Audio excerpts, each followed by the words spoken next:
So I cherish the rather cross till I Holy Friday, commemorate of saving sayings of Jesus Christ. Ang pito ka mensahe ni Jesus Christ na ay naka-assign nga mga mensahero o mensahera. Yes, ang tulo, yang people. Makahappy pud kaayo kay despite sa tanan bisan tuod gamay lang mi, nagpadayon og nagtinabangay gyud. Gikan sa mga bata, yang people, men, women, nagpartisipar gyud ani nga mga buluhaton.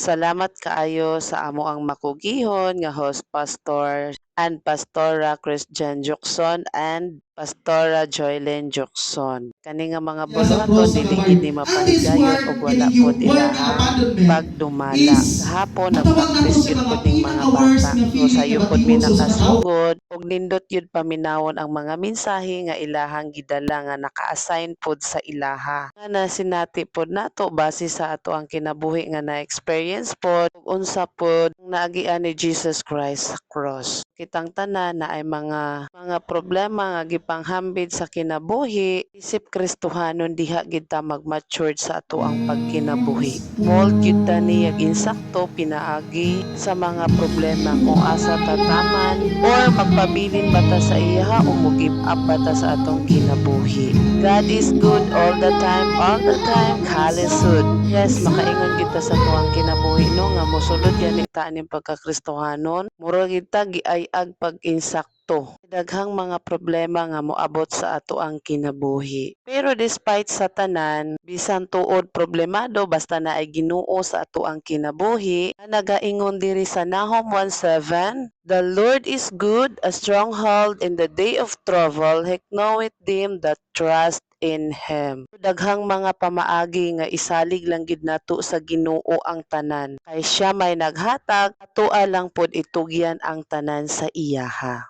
Kundi pod tungod ni Jesus Christ, pagsalbar sa tuang mga sala sa tibuok kalibutan, di ta maka-commemorate aning panahona. Gaingon siya diri sa John 3:16, For God so loved the world that He gave His only begotten Son, that whosoever believeth in Him should not perish but have everlasting life. Makaingon ko nga gamay lang gyud tuod may pero malipayon despite sa tanan, feel gid nimo ang Holy Spirit pag naa na ka diri sa sulod sa simbahan. As in ma-feel gid nimo nga you are welcome. Aning higayon na igo gid mi nahuman sa mo ang seven sayings. Congratulations sa mga tanan nga nakatisipit aning higayon. Lahi ra gyud og magtinabangay. Makahappy kaayo paminawon ug makahappy gyud nga successful ang maong event ka karon ka adlaw.